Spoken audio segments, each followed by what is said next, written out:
देश के आम लोकसभा चुनाव होने से पहले अधिकतर राजनीतिक दलों के नेताओं का पाला बदलना आम सी बात हो गई है। जबकि भाजपा में शामिल होने पर पार्टी मजबूत होने के दावे किए जाते हैं, लेकिन जब कोई भाजपा को अलविदा कहकर कांग्रेस में शामिल हो तो उसे अवसरवादी कहा जाना भाजपा नेताओं का प्रचलन सा हो गया है।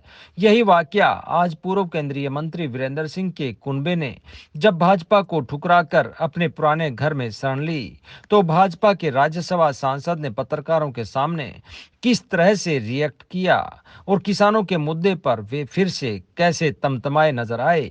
ठसका मार्ग पर कबीर समाज द्वारा आयोजित एक कार्यक्रम में पहुंचे राज्यसभा सांसद ने भाजपा सांसद के कांग्रेस में शामिल होने पर किसानों के सवालों पर उन्हें किस तरह से लपेटा। इसके जो अध्यक्ष हैं भाई अपने सुरेश चेयरमैन जी लाट गांव से, उन्होंने निमंत्रण दिया था कि जी आश्रम में आप आओ, कुछ एमपी कोटे से कुछ ग्रांट का दो, तो जो भी कमियां होंगी हमें, जो भी मेरे एमपी लेड से जितनी मदद होगी हम करेंगे। क्योंकि हरियाणा सरकार का तो और मोदी जी का तो यही मंत्र है कि सबका साथ, सबका विकास, सबका सम्मान, सबका विश्वास और सबके प्रयास के साथ ये देश उठेगा। तो उसी मंत्र के साथ हमारे मोदी जी भी, मनोहर जी भी और हम सब लोग अपने जो डबल इंजन की सरकार को चला रहे हैं और सबकी भलाई के लिए काम कर रहे हैं। कांग्रेस बीजेपी को झटका लगा है, क्या कहना चाहोगे? ऐसा है जी, पार्टी छोड़ गए हैं। ये तो समय के अनुसार, कुछ लोग मौसम के अनुसार बदलने का वो करते हैं और अभी मैं इसकी तरह पूरा कंफर्म भी नहीं हूँ, क्योंकि सोशल मीडिया की ये न्यूज़ है। ज्वाइन कर ली, कोई खास बात नहीं। ये तो समुद्र है, इससे बादल उठते हैं और बरसते हैं, लेकिन समुद्र की उसके ऊपर कैपेसिटी के ऊपर कोई फर्क नहीं पड़ता है। जब गए हैं नाराजगी में टिकटों को लेकर कहीं न जैसे, देखिए हमें इस बात का दुख है, वो गए नहीं जाना चाहिए था। एक बार आदमी विचारधारा के साथ जुड़ता है, स्वार्थ के साथ नहीं जुड़ता है। अब टिकट तो मेरी भी गोहाना से कट गई थी, मैं पार्टी छोड़ के थोड़ा चला गया। हमने ईमानदारी से पार्टी की मदद की, समर्थन किया और आज पार्टी ने मुझे उसका आशीर्वाद दिया। मैं राज्यसभा में हूँ, देश के ऊपरी सदन में आपका प्रतिनिधित्व कर रहा हूँ। तो वीरेंद्र सिंह को भी पार्टी ने कोई कमी तो नहीं छोड़ी। उनकी पत्नी को विधायक बनवाया, उनके बेटे को एमपी बनवाया, उनको राज्यसभा में लेके और केंद्र में इस्पात मंत्री बनवाया। ये तो समय के साथ साथ अगर अक्षेत्र से लगता है कि भाई ये कैंडिडेट नहीं वो जीत सकता है, तो परिवर्तन होते रहते हैं। एक आदमी अगर चाहे उसकी हार सामने हो फिर भी कहे नहीं मुझे ही दो। अब अगर इन स्वार्थ के कारणों से कोई आदमी पार्टी छोड़ता है तो ये अपना निजी स्वार्थ है, देश हित थोड़ा है ये। लेकिन पार्टी में जब वो पार्टी में शामिल होते हैं छोड़ के, तब तो बहुत जोर से स्वागत होता है कि अब पार्टी में बहुत बढ़त मिलेगी हमें। जब जाते हैं तब विचारधारा की बात रख देते हैं। बात ये है, आप कोई भी काम ऐसा करोगे तो एक आदमी भी अगर परिवार में आता है तो हम यही कहेंगे कि परिवार को मदद मिलती है। लेकिन परिवार के हितों की बजाय वो अपना स्वयं का हित लेके अगर कोई बाहर जाता है तो फिर परिवार पर कोई फर्क नहीं पड़ता। मंत्रियों का फर्ज है कि देश की हालत को ना बिगड़ने दें, क्योंकि वो देश के प्रतिनिधि होते हैं मंत्री।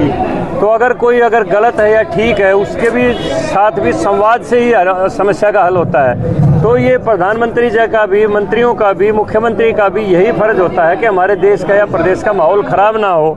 और वो अगर दिल्ली के अंदर आके, जैसे लोगों ने कहा कि हम तो इसलिए आंदोलन कर रहे हैं, किसान नेता का बयान था, सबने, आपने भी सुना है, हमने भी सुना है कि राम मंदिर की स्थापना में प्रतिष्ठा के बाद जो है वो मोदी जी का ज़्यादा कद बढ़ गया और हमने तो उनके कद को कम करना है। और वो चुनाव क्योंकि बहुत नज़दीक है लोकसभा का, लोकसभा चुनाव से पहले उनका कद कम करना है। अब इसके पीछे किसान के हित हैं या मोदी जी का कद कम करने का उद्देश्य है, ये आप सब लोग समझ सकते हैं। अगर देश के प्रधानमंत्री का कद कम होता है तो पूरे देश का कद कम होता है। देश का प्रतिनिधि है प्रधानमंत्री।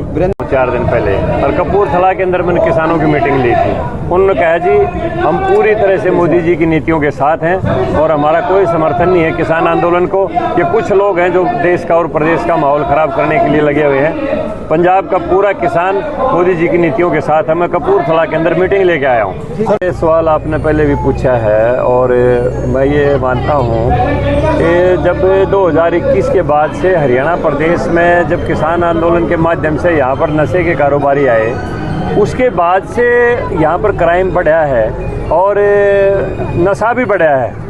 लेकिन सरकार नशे को भी कंट्रोल करने के लिए, क्राइम को भी कंट्रोल करने के लिए पूरा प्रयासरत है। इसमें सारी जनता के भी सहयोग से और प्रशासन के सहयोग से ही दोनों काम कंट्रोल होंगे। वो नशेड़ी थे किसान आंदोलन में, जो आपका कहना है? नहीं, किसान आंदोलन में नशे के सौदागर आके और उसके अंदर बीच में घुस के और हमारे प्रदेश में नेटवर्क को फैला गया। उससे पहले नशा नहीं था? उससे पहले शराब का नशा तो आम तौर पर होता था, लेकिन ये अफीम और ये हसीस और ये कोकीन और ये चिट्टा, इसका तो हरियाणा प्रदेश में पता ही नहीं था, उसके बाद ही फैलाया गया। गुजरात में भी बहुत नशा हो रहा है, गुजरात में बहुत नहीं, गुजरात तो वैसे ही सारा मतलब है, उसमें तो शराब भी प्रतिबंधित है। गुजरात में तो कोई नशे का काम ही नहीं है। अगर आप कभी गए हो, आपने देखा हो तो मुझे पता नहीं, मैं तो कई बार गुजरात गया हूँ, हमें तो कभी दिखाई नहीं दिया। देखिए गोहाना से सारिका की रिपोर्ट।